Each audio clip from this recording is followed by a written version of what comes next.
Welcome to the MI Mental podcast, where I examine real life cases from the crossroads of mental health, medicine, and the law. Today, I'm bringing you another episode of my Doctor Support series, where I discuss cases involving healthcare professionals who find themselves under legal and ethical scrutiny.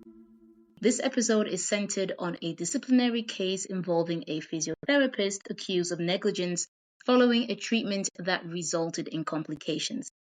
In order to protect the privacy of the individuals involved, I'll be using fictional names, though the details of the case are real. And over the next minutes, I'll break down the timeline of events, discuss the claims made by the patient, the defense's arguments, and the final ruling by the disciplinary board. I'll also explain some technical medical terms at the end, and I'll leave you with 2 questions to reflect on. Let's dive in. Let's begin with the key timeline that led to this case, July 8, 2005. Our patient Tom visited a physiotherapist named Dr. Linda for treatment of a condition called hyperhidrosis capitis. It's a medical term that means excessive sweating on the scalp. Tom's dermatologist had recommended a specific treatment called iontophoresis. This therapy uses mild electrical current to reduce sweat production. July 12, 2005. During a follow-up session, Dr. Linda applied the iontophoresis treatment again, but this time the patient reported seeing light flashes during the procedure.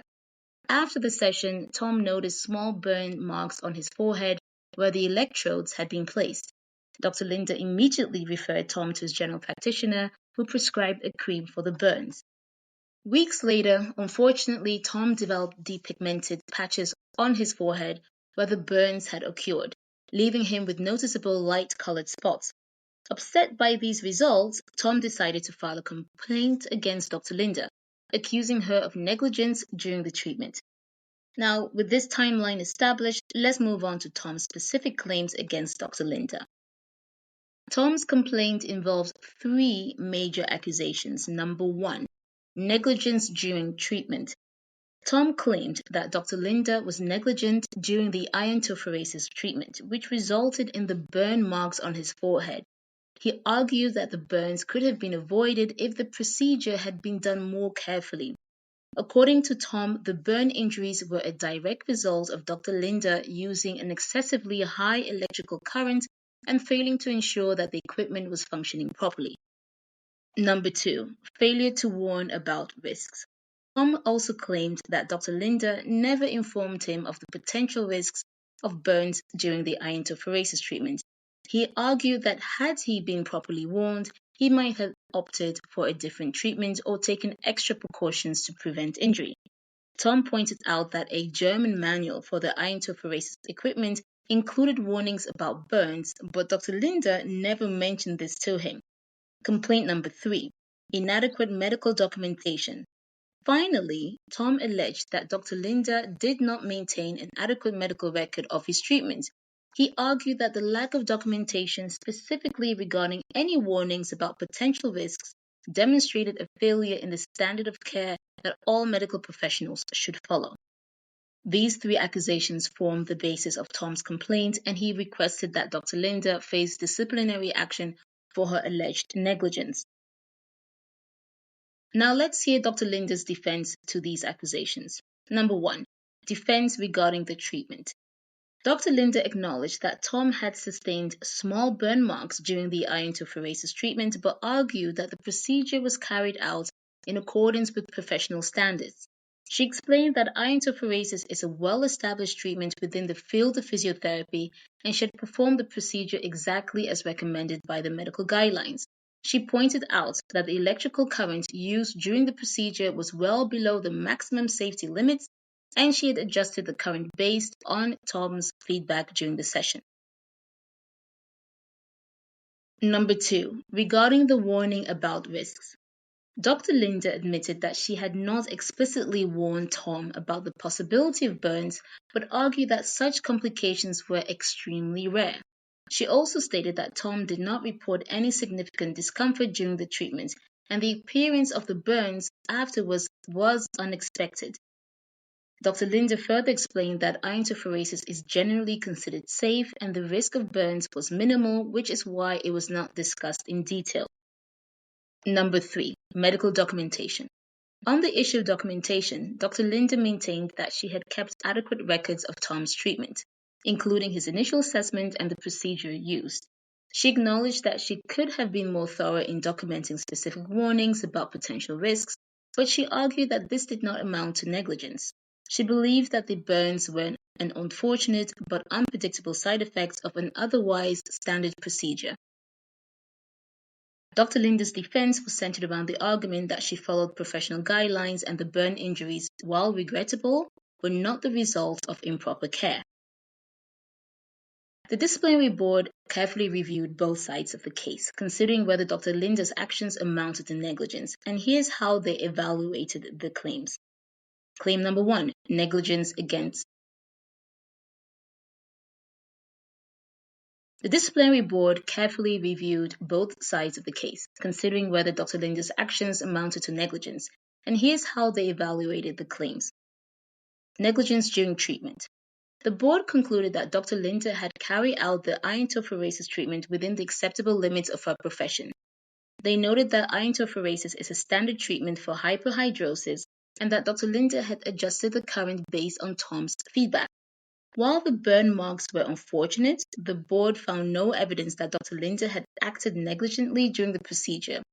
They acknowledged that burns can occur in rare cases, even when the procedure is performed correctly.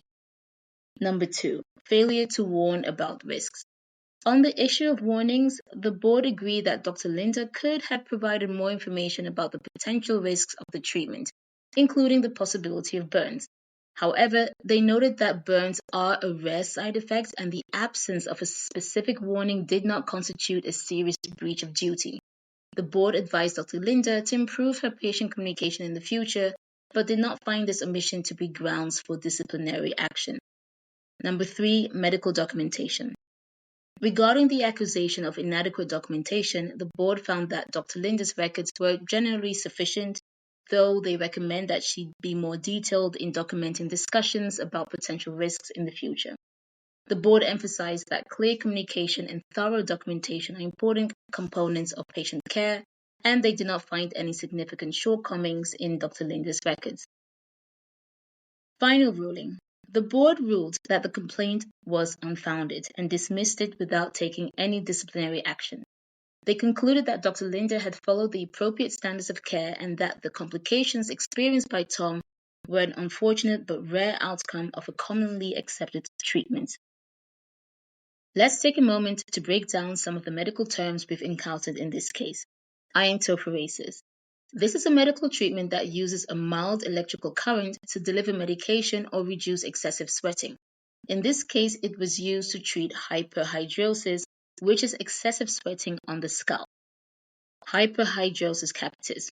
This is a condition characterized by excessive sweating on the scalp, often treated with iontophoresis or medications. Galvanic current. This is a direct electrical current used in certain medical treatments, including iontophoresis. It delivers ions through the skin to treat various conditions, such as hyperhidrosis. Understanding these terms help clarify why the treatment was used and the rare but possible risks associated with it. Before we wrap up, I'd like to leave you with 2 important questions to think about. How should medical professionals balance the use of standard treatments with the need to inform patients of potential risks, even when those risks are rare? Medical professionals should always aim to provide comprehensive information, including potential risks, even if the likelihood of those risks is low. While treatments like iontophoresis are generally safe, informing patients about possible complications allows them to make informed decisions and helps build trust. Question number 2. What steps can doctors take to improve their documentation, especially when it comes to discussing risk patients? Well, I've said it before, clear and thorough documentation is essential. Doctors should always note any discussions about potential risks, treatment options, and patient consent in the medical record. This not only protects the doctor in cases of dispute, but also ensures transparency and accountability in patient's care. Thanks for joining me today as we explore this case of medical responsibility in physiotherapy. If you enjoyed this episode, be sure to subscribe and stay tuned for more cases from the